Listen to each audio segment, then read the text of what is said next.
This is class 1, their brother Jed Dillingham from the Okanagan Ecclesia, somewhere on the west coast, far away. So the series of these classes is titled, "The Palace is Not for Man."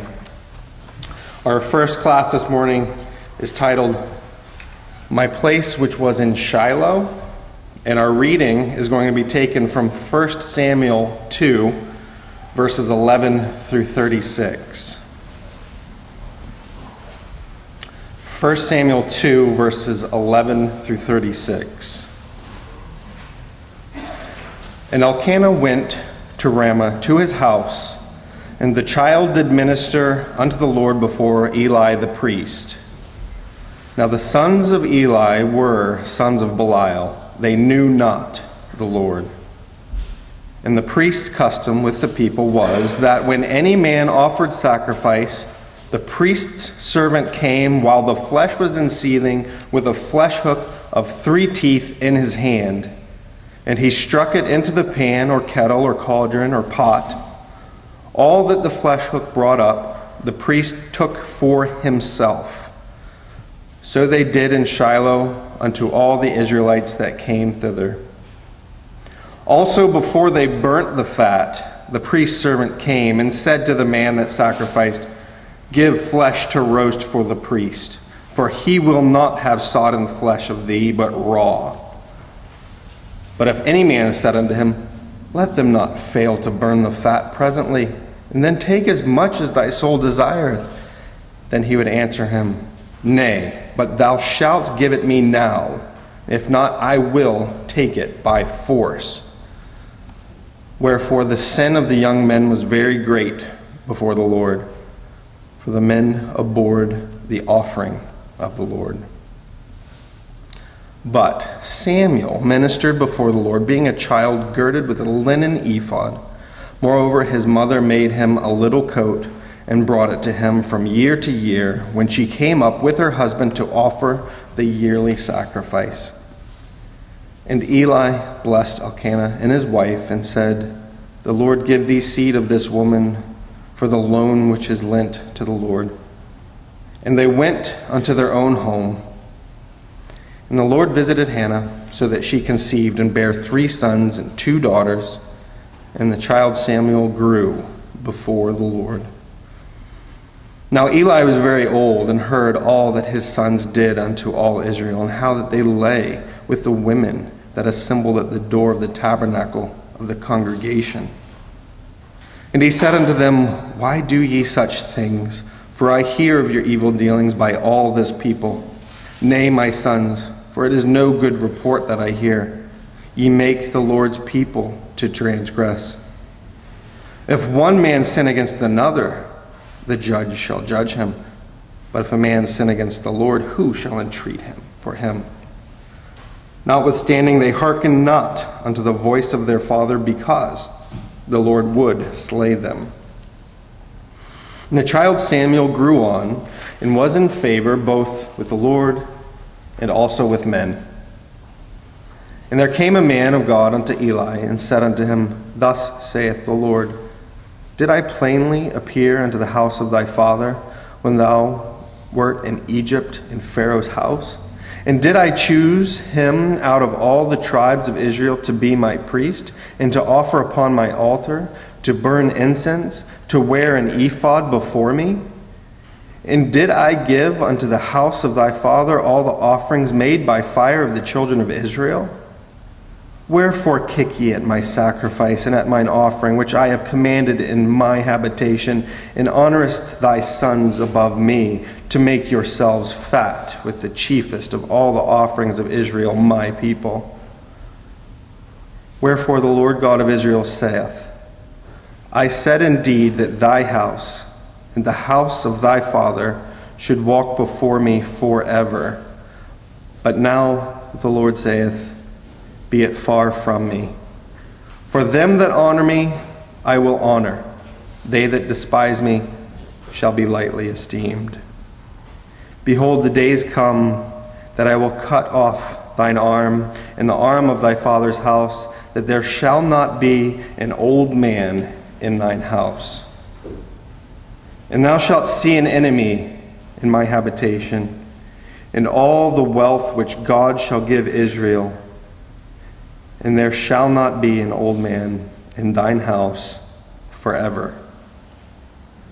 And the man of thine whom I shall not cut off from mine altar shall be to consume thine eyes, and to grieve thine heart.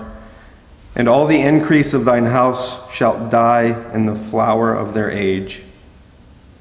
And this shall be a sign unto thee, that shall come upon thy two sons, on Hophni and Phinehas. In one day they shall die, both of them.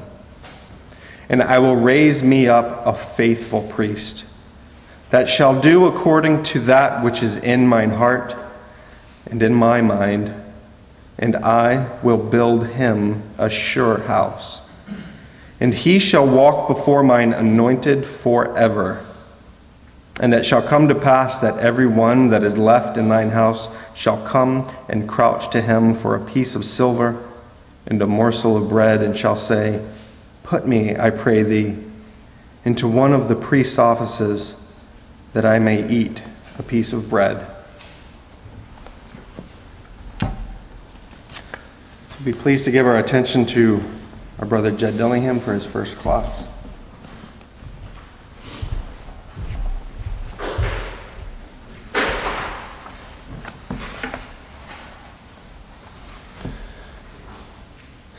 Thank you, Brother Josh, and good morning, brothers and sisters and young people.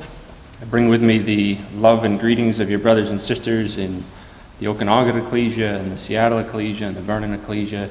So many have asked to be remembered to you out here, and no doubt you may remember them if I had the time to list all their names and show their pictures, but unfortunately we do not. We begin our series then on the palace is not for man, looking at Solomon's temple. And this may seem an unusual place to begin such a consideration, but the story of Solomon's temple is really the story of the Ark of the Covenant. It's the story of the Exodus. It's the story of the wanderings in the wilderness. It's the time of the judges. It's the time of the kings, and it's there at the fall of the nation. The palace established under the dynasty of David, under the inspired instruction that he received and that his son was privileged to build, was the pinnacle of the purpose of God with the nation for that time period. And if we hold our hand in 1 Samuel and turn back to Exodus 25, at the dawn of the nation of Israel, we'll see what God's intent was with the first inspired place of worship that he gave his children to build. Exodus chapter 25 and verse 8, he instructs Moses saying, Let them make me a sanctuary that I may dwell among them. And we'll see, I hope, by the conclusion of today and by the conclusion of this series that has always been God's intent, to dwell with the men and women that he has created, to have a tabernacle with them, to have a place of rest, to have a sanctuary with his creation.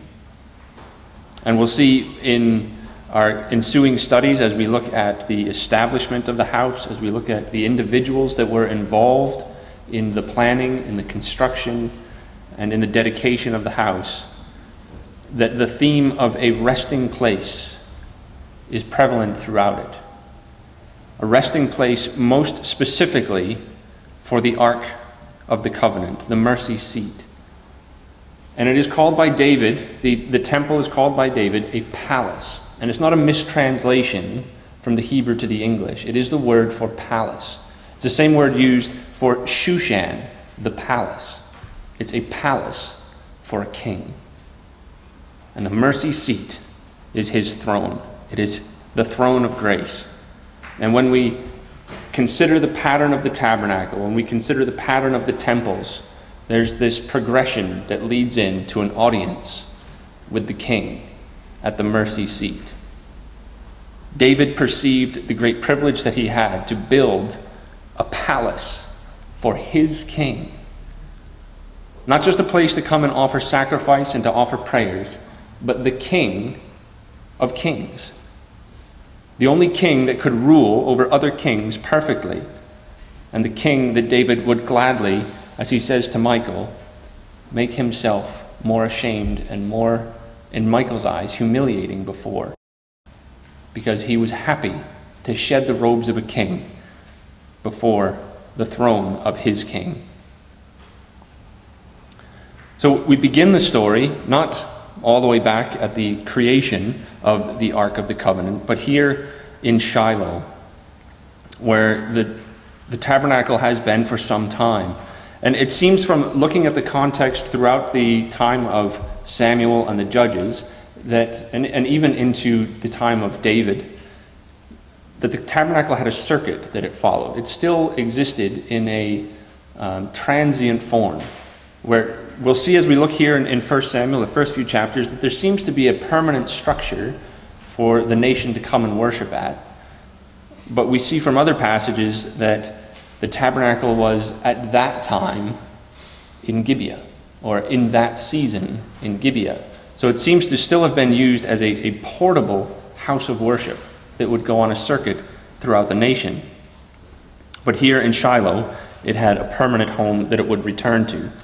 If we turn to Joshua chapter 18, we'll see when Shiloh seems to have been established as the location of this structure, of the central location for worship in the land. We don't have any inspired instruction that this is the place that God has chosen to put his name, that this is where he wants the Ark of the Covenant to rest, and this is where he will build his house. But it seems to be a matter of convenience, and the people have chosen a nice place to set it up. So we have in Joshua 18 verse 1, the whole congregation of the children of Israel assembled together at Shiloh and set up the tabernacle of the congregation there, and the land was subdued before them. So we're now going to get into the time of the casting of lots, and we're concluding the time of the casting of lots for those on the one side, and we're going into the casting of lots on the other side. And the time has just about completed for what we have in the record for the work of Joshua. There's not much left of Joshua in the record. And the tabernacle is set up at Shiloh with no direct instruction, with no command, with no verse that says, Yahweh spake unto Joshua, set up my tabernacle here and plant it there for all time. But it seems to be a good central location geographically. It's Shiloh means a place of rest. It seems to be that in Shiloh there are archaeological digs who say there is likely a hill in that area that is likely where the tabernacle was set up. So many thousands of years later, can we really be sure the way that topography changes? They say that they can be, or at least they convince themselves that they can be, but it's not our purpose to try to prove archaeologists correct or incorrect in an exercise like this. We want to see what happened at Shiloh, and why did that place not get chosen as the place for the temple to be built. Just if you want to make reference of a few of the different areas where the tabernacle appears outside of Shiloh, we'll turn quickly to 1 Samuel 21. 1 Samuel 21 verse 1, it says, Then came David to Nob, to Ahimelech the priest. And Ahimelech was afraid at the meeting of David, and said unto him, Why art thou alone, and no man with thee? And as the story goes on, we know that this is when David is fleeing from Saul, and he receives the showbread and the men that are with him for food on the trip. Well, the showbread was in the tabernacle.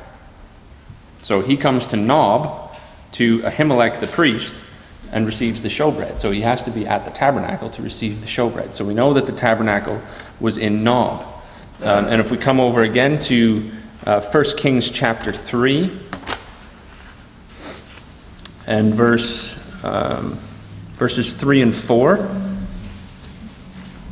it says, Solomon loved Yahweh, walking in the statutes of David his father, only he sacrificed and burnt incense in high places. And the king went to Gibeon to sacrifice there, for that was the great high place. 1,000 burnt offerings did Solomon offer upon that altar. And some have said that that would be the tabernacle as well. The great high place would be the tabernacle. We know later, or earlier from this point, earlier in the story, when David goes out to the threshing floor of Ornan the Jebusite, it says that he feared to go to the tabernacle because of the angel, and the tabernacle was in Gibeah at that season. So we'll consider that in one of our next couple of classes, but there seems to have been that circuit that the tabernacle went on, and yet back in 1 Samuel chapter 2, we have some words that show up for the first time in relation to a sanctuary, a temple for Yahweh, and they're in relation to Shiloh. So we'll just pick a few of these out in 1 Samuel chapter 1 and verse 9.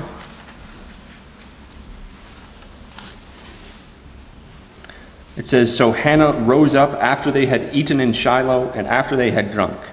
Now Eli the priest sat upon a seat by a post of the temple of Yahweh." And again, that's not a mistranslation. That shouldn't be tabernacle or tent there. It is temple. So there was a large public building, a permanent style structure there for the worship of Yahweh. We have no record of what it looked like, what shape it was, what it was made out of, who designed it, who built it, where the materials came from. But there is evidence here, and if we turn over to 1 Samuel 3, just some of the easy ones to show that there was some kind of a structure here.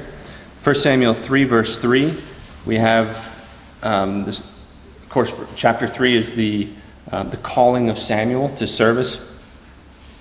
And we have in verse 3 that ere the lamp of God went out in the temple of Yahweh, where the ark of Yahweh was, and Samuel was laid down to sleep, that the Lord called Samuel, and he answered, "Here am I." And again, that's the word for temple. There's also reference throughout these first few chapters of the door.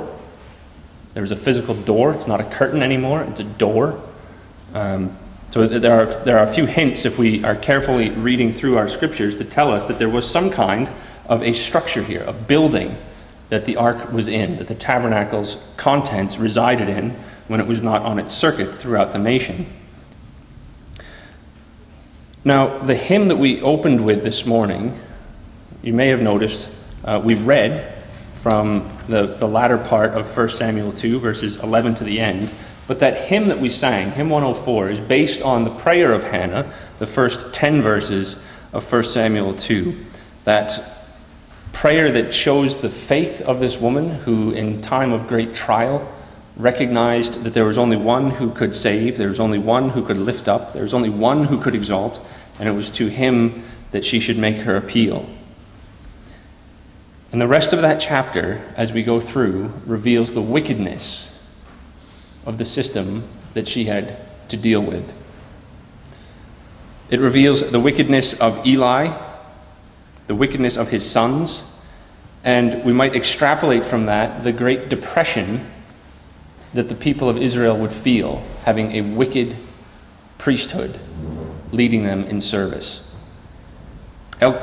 Eli is rebuked for not controlling his sons. His sons are rebuked for their wickedness by their father, somewhat emptily, because he has no force behind his rebuke. He doesn't follow through on anything. But he does try to rebuke them. They're rebuked by God himself in the judgment that he brings upon them. And they're rebuked for us to see, for we are told some of the wicked acts that they performed. But so wicked were these priests that we read about the attitude that they had towards their service. They have lost their perspective of the great privilege they have as priests of the Most High God, of being selected from among the nations to the nation of Israel, from being selected from among the nation of Israel to the tribe of Levi, from being selected from among the tribe of Levi to the family of Aaron, this tiny fraction of the nation that's allowed to perform these duties and to be that mediator between man and their God. They have lost the perspective of that great privilege, and they see it as an opportunity for personal gain. And we read in verse 17, "Wherefore the sin of the young men was very great before Yahweh, for men abhorred the offering of Yahweh." Now, the King James is a little bit troubling there if we just read it that way. Most other translations, including the literal translations of the Hebrew to the English, which are often more difficult to read, put another word in there in that second half of the verse. It's not for men abhorred the offering of Yahweh, but the men. So the sin of the young men was very great before Yahweh, for the men abhorred the offering of Yahweh. That's their attitude towards their work. They hate it. They hate doing it. They despise it. They look at it as a simple thing, as perhaps irrelevant in the time that they live, and they try to seek some way of personal gain out of it, some way to bully the Israelites so that they could get what they wanted, and they could convince the Israelites that this is what they needed to do to serve their God.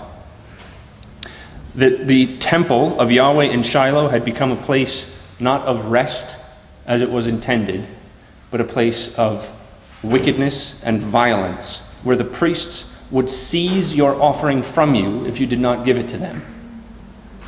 No longer are you allowed to offer the fat of the offering in dedication to Yahweh, and it would rise as a sweet-smelling savor to him, but the priests would seize it from you, physically, forcefully, violently, if you did not give it to them.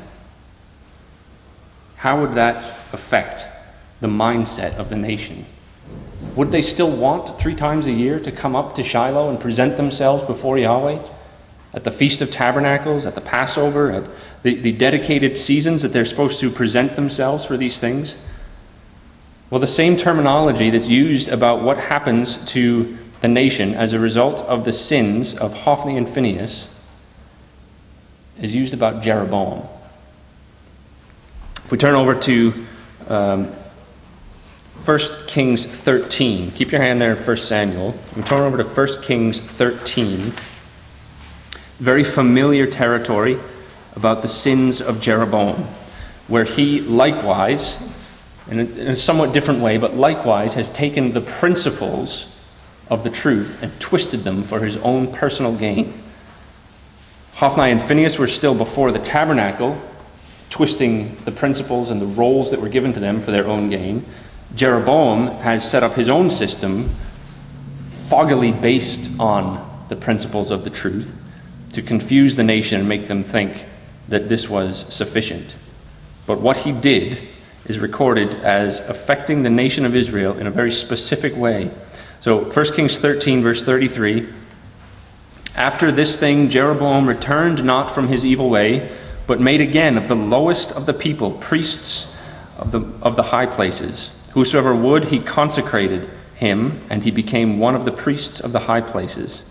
And this thing became sin unto the house of Jeroboam, even to cut it off and to destroy it from off the face of the earth." And of course, that's the curse that's put on the house of Eli. They would be cut off from the role of priest. If any of them happened to remain, then they would have to beg the one who would be in that position for some measure of service, some measure of provision and care. And the only one that is allowed to be spared from that curse on the house of Jeroboam, if we eliminate the chapter break there, the thing became sin in verse 34 unto the house of Jeroboam, even to cut it off and to destroy it from off the face of the earth.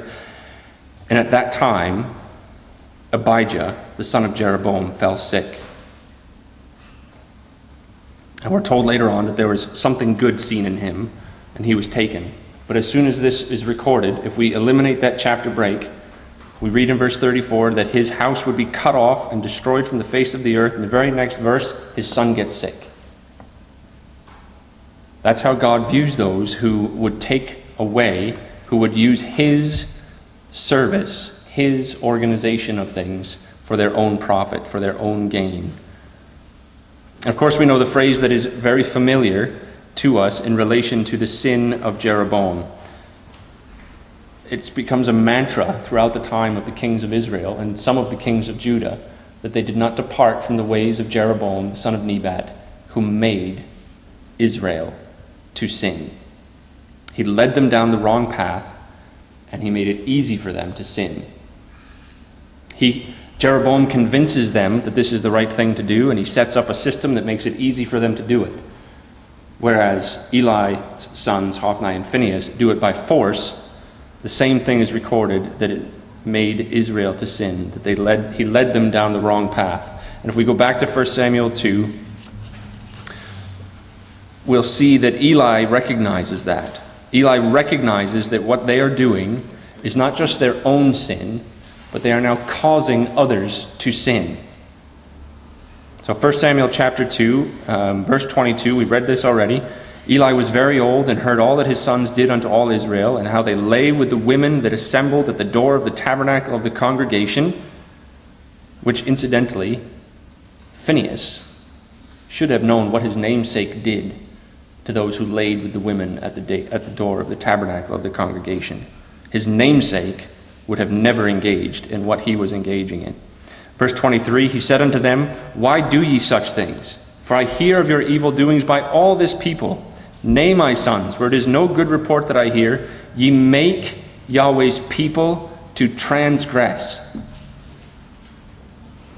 You're making it so they have to. You're forcing them to. You're leading them down the wrong path. You should be those whose lips keep knowledge, and they should seek the law at your mouth. But instead, you are causing them to transgress. You are taking their willing sacrifice by violence for your own purposes.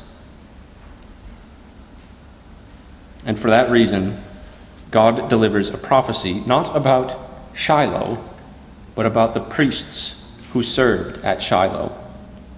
The priests that in 1 Samuel 1, verse 14 and 16 seem to expect that the women around the area of the tabernacle of this temple in Shiloh are drunkards.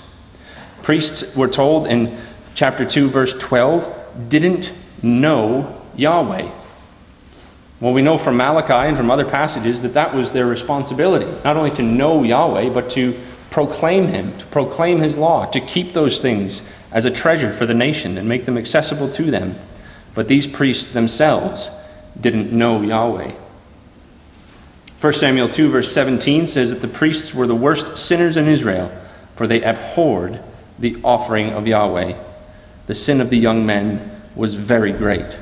Fornication and adultery were at the site of worship, and they made Yahweh's people to transgress. And God would not idly stand by and allow this.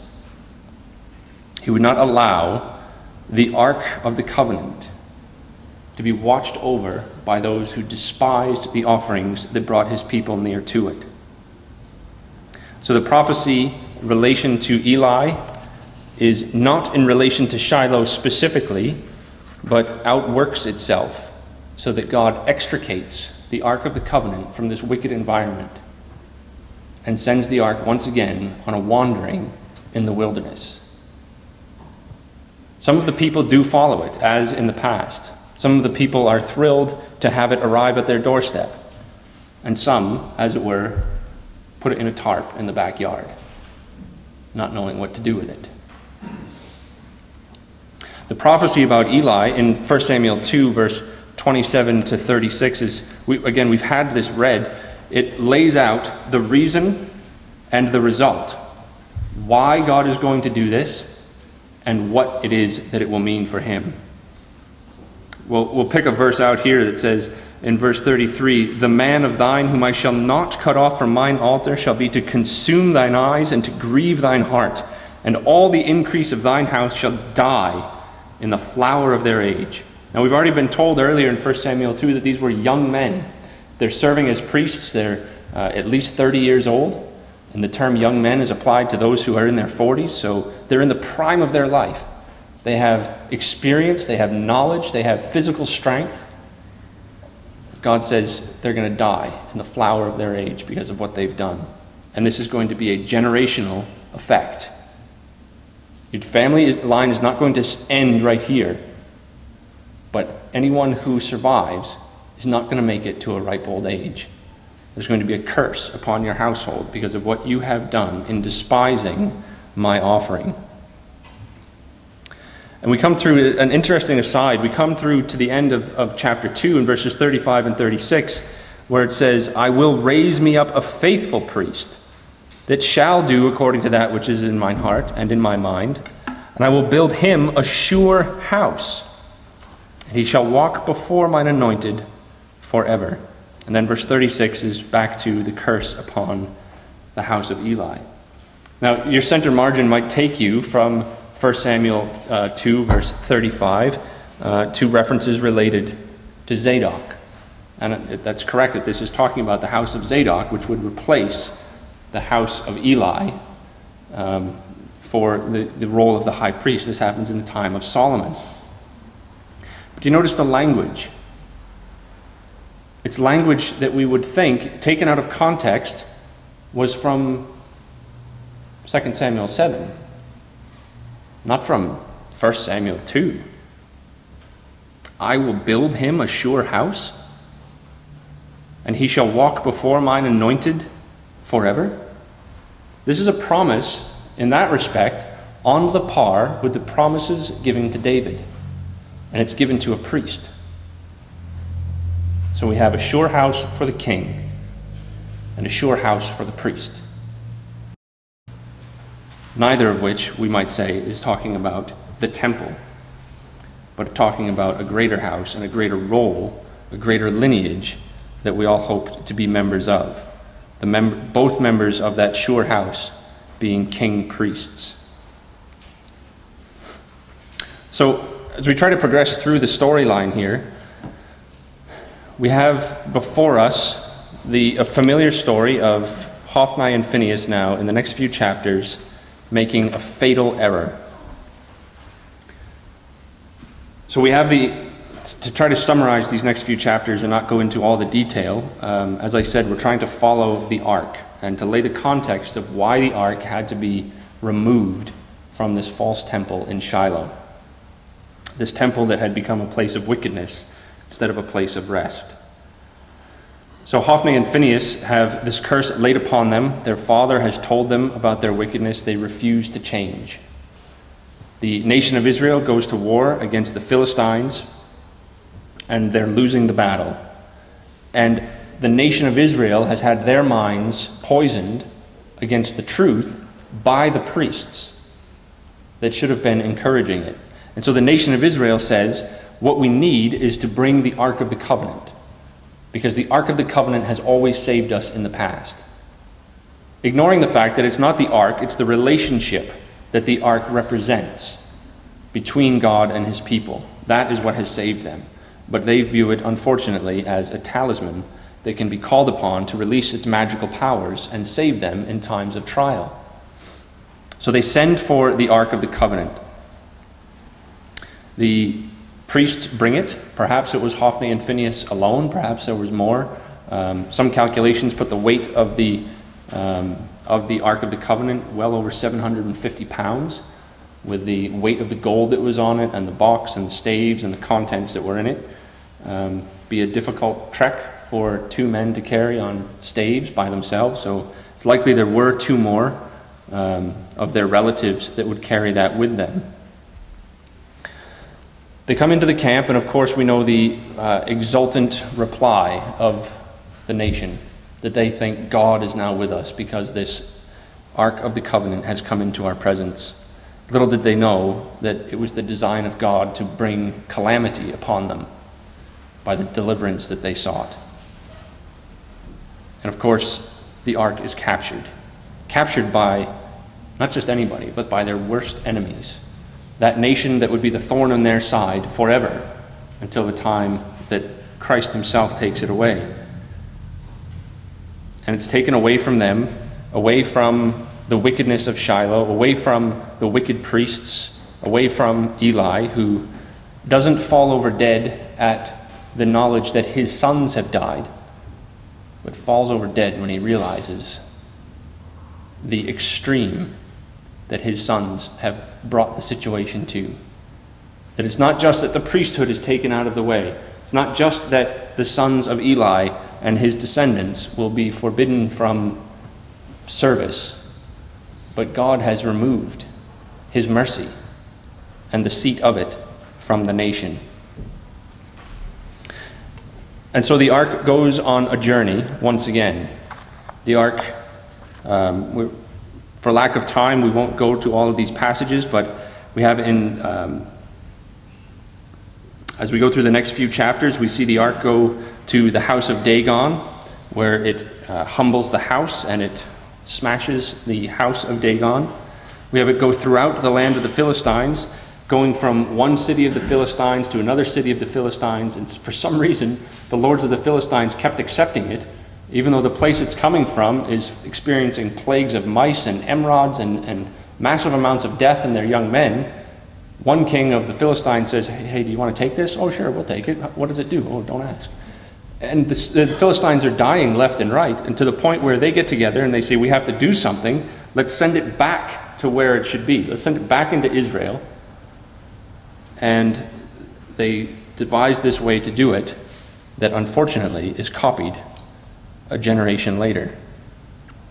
So it ends up back in Israel at the field of Joshua the Beth Shemeshite. He rejoices to see it. They offer offerings of the oxen that he's plowing with and that he's laboring with, and the materials of the yoke, the farming instruments. And they rejoice. The ark is back. Perhaps God has come back to bless us once again. But the people's minds are still poisoned. They don't know the law. And they make a fatal error, and they open the ark and look inside. And the record says that over 50,000 men died as a result of that. Does that mean that 50,000 men looked inside? That would be quite a lineup. Or is it a progressive effect? Those who looked in bring the judgment, but there were many who were deserving of the judgment. So they send it off to send to Kirjath-jearim to come and get the ark. The ark goes to the house of Abinadab. And of course, Abinadab has two sons that are sanctified to serve before the ark. And generations later, or decades later, we'll say, the timeline is somewhat foggy at this point, it leaves his house the same way that it came back into Israel, on a new cart with oxen or cows of some sort at the front. And of course, doesn't get very far, because one of Abinadab's sons now dies as a result of not knowing the law. Decades later, that weakness is still there, and they have still not sought the law where it can be found.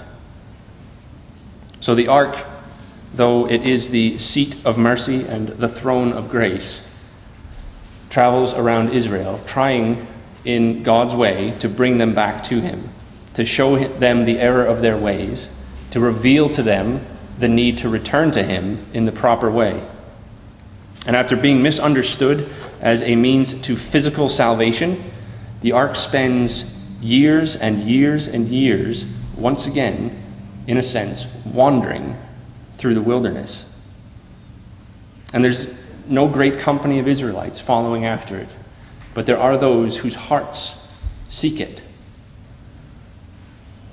There are those who desire to see a permanent resting place for the presence of their God with them. In our next couple of classes, we hope to consider King David, his desire to not bring a physical structure into another physical structure, but to give his God a resting place, to give his king a palace in the midst of the nation that he has called for himself.